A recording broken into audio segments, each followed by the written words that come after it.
Hi friends, welcome to Prsoftwares technical channel. In the C language series, today we are going to see the program number 6.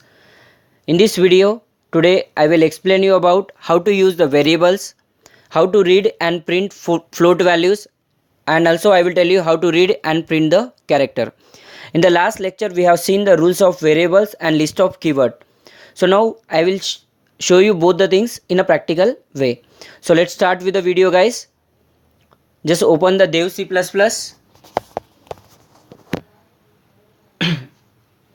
Now take a new file, take Ctrl N,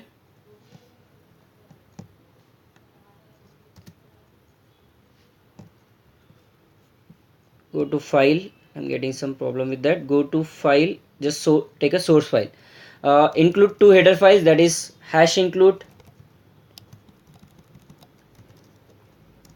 conio.h. And one more thing, some people ask me doubt about, can we write conio.first and stdio.h. So yes, we can write. I am showing you in this example. We can write conio.first and stdio.second. There is no problem with the order. And then we have to take main function, and inside that one we are creating the variable. But last time we have created what? Integer variable. So just I will explain you rules of variables, or we can take the float directly. Today we have, our program is reading two float values and print those values. So I will take float n1 comma n2. Now here one more thing, here float you can declare n1, either it can start with alphabet or underscore, like last variable rules we have seen. Accordingly we can give the either underscore or directly n1, but we cannot start the variable name with number. Like suppose if I want to give here 1n, so this is not possible, but n1 is possible. So once you go with the rules, if you are getting any problem, just let me send one mail, so I will just reply on that one. So to read the two values, first we'll print one message, enter the two numbers, and scanf %d, two times we have to use, sorry, here it is a float value, so we have to use %f, comma, address of n1 comma address of n2. It is similar, only difference is here we are using float and here we are using f is for float value, and this %f we call format specifier. Now to print values, we will write like this: printf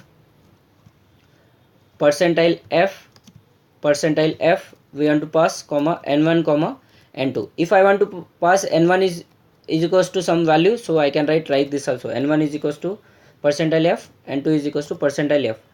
We discussed about this in the last lecture. If you are having any doubt, just go and see the last lecture and pass this n1 this n1 value will go to first %if, this n1 value will go to second %if. Now just go to execute and compile the program. First it is asking us to save, so I will save f1.c and just, okay, it is showing us error. Okay, we forgot to give the semicolon. So see here, error also it will show, like here it is showing expected semicolon before closing token. So just I will go and here semicolon. So just first once again you have to compile once you made the changes. Now this time it is everything is fine. So go to execute and run the program. Now it is asking us to enter. Now I will enter the integer value only. Now see, I am not giving float value, but still it will read. Now here I have given 56 and 78, but it is coming 56 point, here 6 zeros, nothing but in the float it takes the 6 precision. If we write or don't write, it will take by default. Now if we write integer also, it will convert into float. Now once again I will go to execute and run. Now I will give 45.7 and 67.9. Now still it will read, see, 45.7, 6 precision, and here also 6 precision. So it means in the float it reads both integer and float values.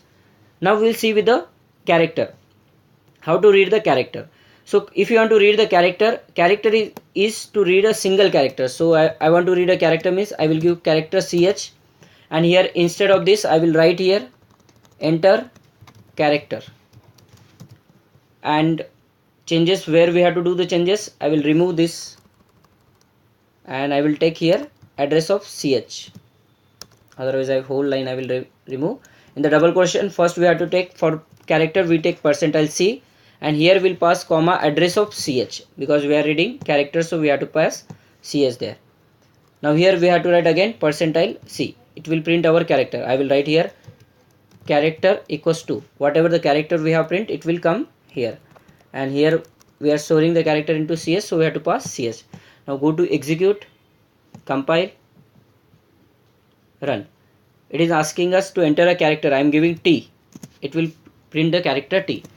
You will get doubt, suppose sir, if I print full thing, suppose if I print Prsoft technical, the name is full, but it is printing what? Only first character, because we are reading what? Character.